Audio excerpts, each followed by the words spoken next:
Hi guys, welcome back. Today will be the last video in the mini school series that I've been doing. Today is just generalised tips that really help to conquer anxiety while you are in education.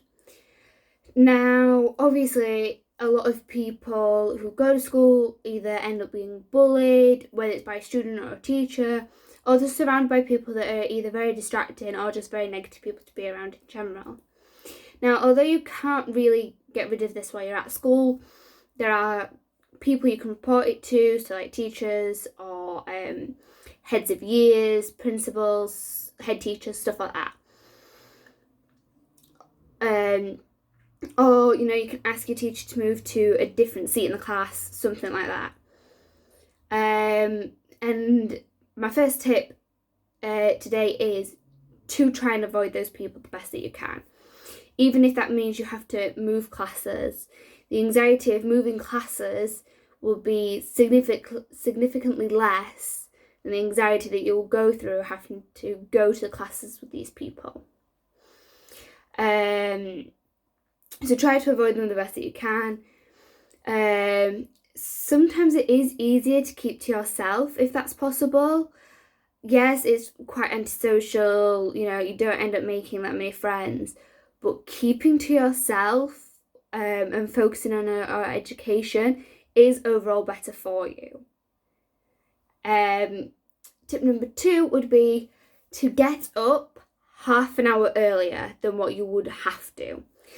This way, that gives you an extra half an hour in the morning to breathe, relax, triple check everything before you leave, so your overall anxiety when you leave the house is lower. So every single day I would panic about forgetting a pen, even though I'd have a pencil case in my bag, spare pens in the bottom of my bag, pens in my pockets. It would always freak me out. So I started getting up half an hour earlier and doing a triple check of everything, and then I would be able to leave the house straight away, no panics.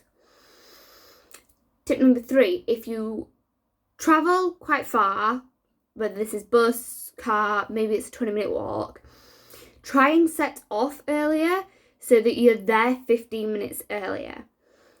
This way, you can triple check your timetable, make sure you're outside the right classroom, because that is something that always gets me, especially for my lectures now I'm at uni, because a lot of people show up quite late or just before we can go in, and it will freak me out thinking I'm at the wrong place. So by making sure I'm there 15 minutes early, I can check, and then if for whatever reason I'm wrong, which so far only happened once when we had a last minute room change, I have time to get somewhere else. So try and set off and get there 15 minutes. In fact, this goes for anything in life. Always get to your destination 15 minutes earlier, or try to. This then will account for last minute traffic.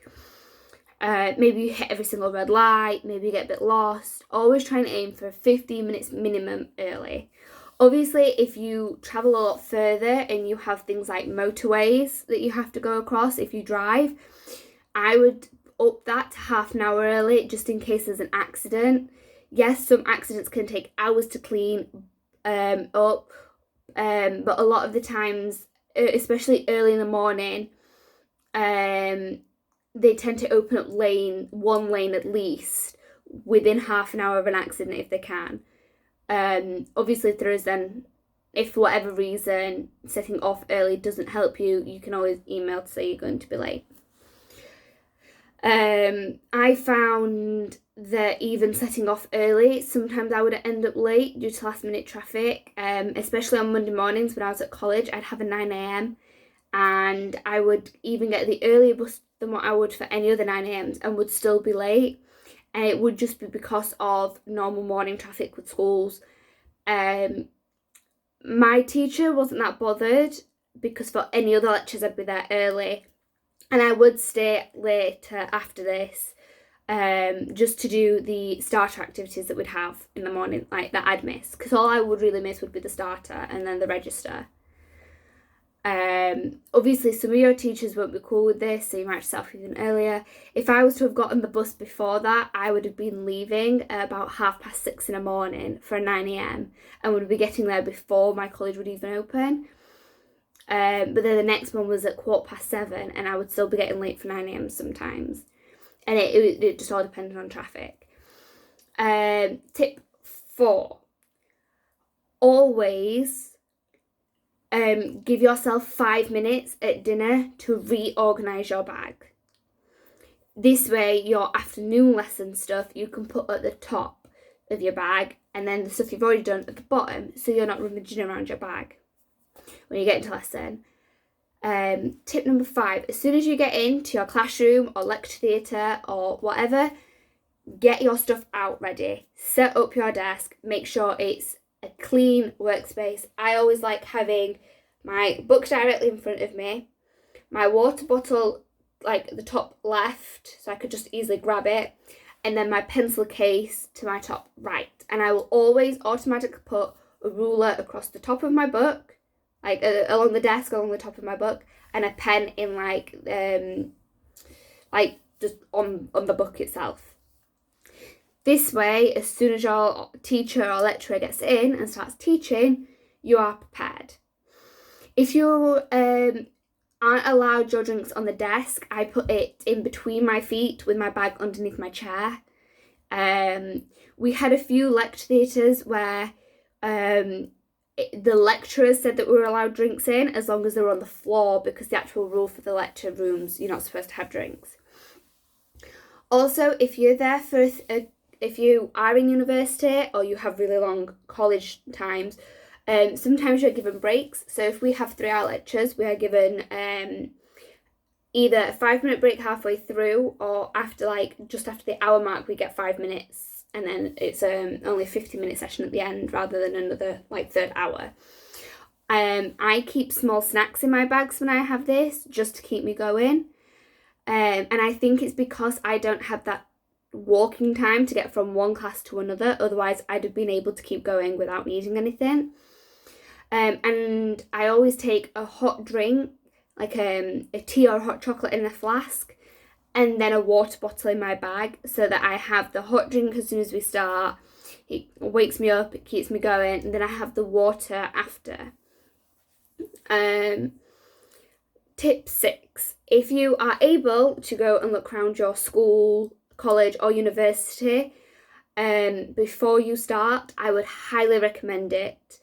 A lot of times you are given maps. If you work out roughly where your classrooms would be for all your subjects and learn where they are and shortcuts between the two before you start, you feel much more relaxed.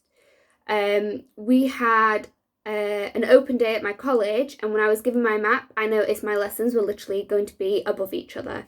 So my geography lessons were on the ground floor, and then my science lessons would be directly above. The only times I ever really got lost or had to ask for help was when I had my tutorials rooms moved and I ended up in different buildings.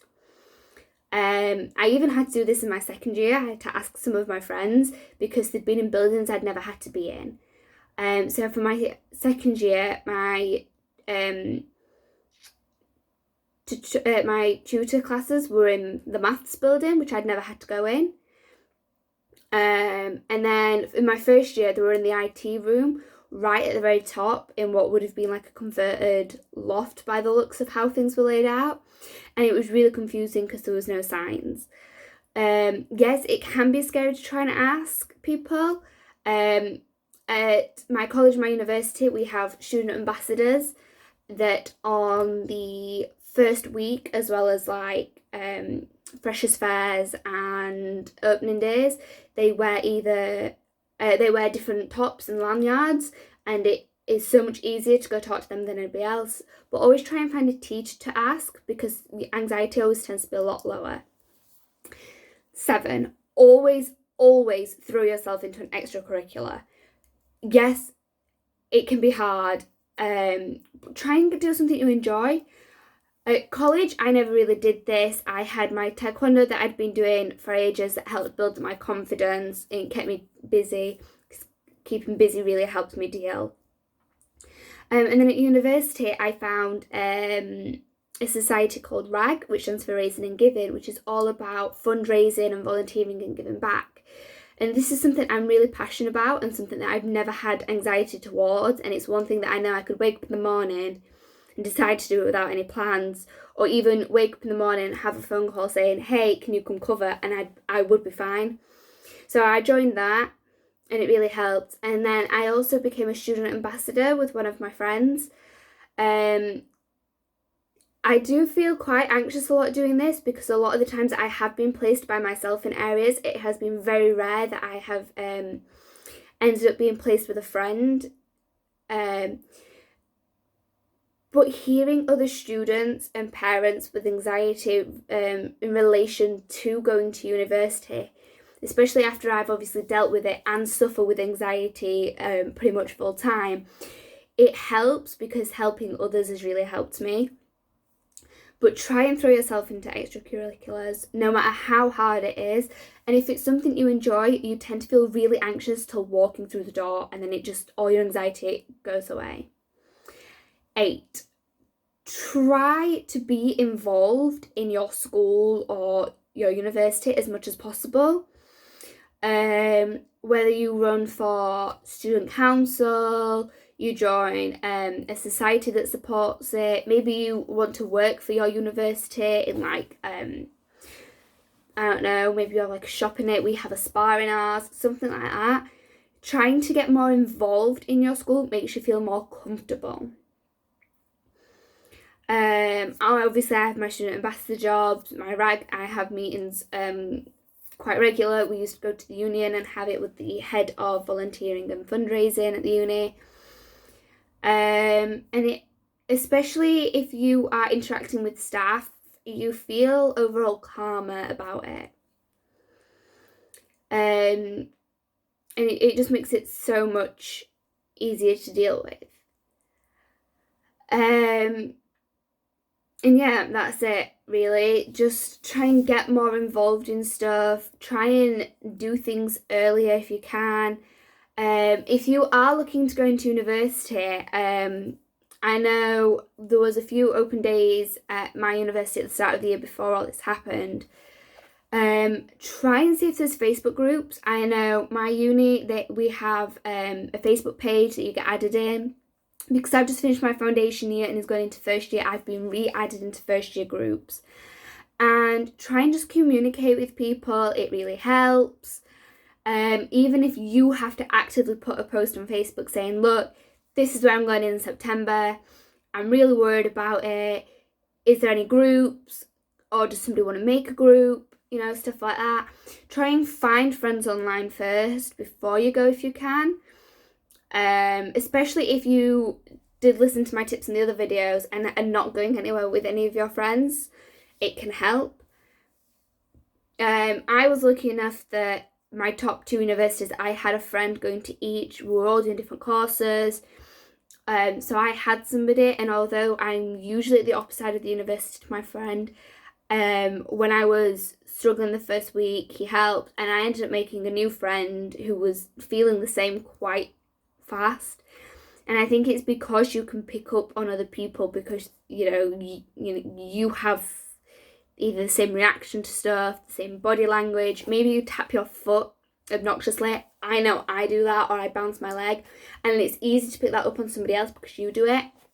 So I found it really easy to make a friend pretty much straight away because I'd picked that out with them. But yeah, try and get there early. See if there's any virtual tours. I know there is for a lot of the accommodations lately.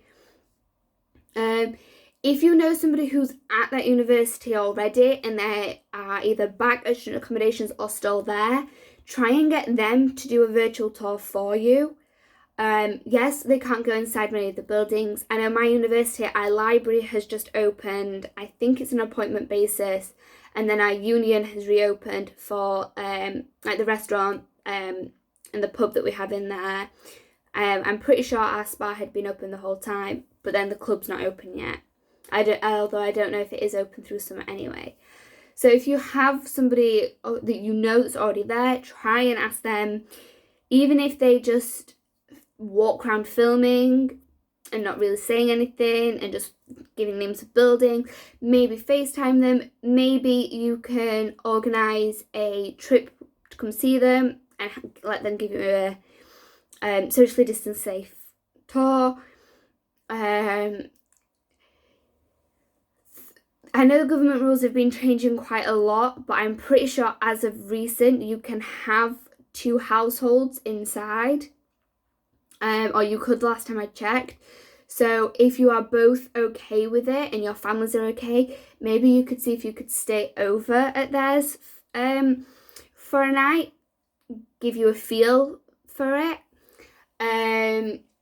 My next video, it'll be kind of the same as this, but it's going to be purely and simply based on living at uni accommodations, rather than like a generalised school like these past 3 have been. So yeah, if that is something you want, maybe you are moving to a private school and you have to stay overnight, or maybe, you know, you're in America and this is your college time rather than your university time. Basically, if you have to live away from home for education and you're like in a shared thing, that's all what my video next week's going to be about. I've had the most anxiety with that over anything school related. So that's what that's going to be about. I know I briefly touched on exams last week, but that is something I definitely recommend going early for. I forgot to mention that earlier when I said about being early for things. So yeah, I'll see you next week. I hope these tips are helping you. I know I wish I had somebody give me these tips and advice so that I didn't have to figure it out on my own and deal with anxiety a hell of a lot more. So yeah, I'll see you next week. Bye.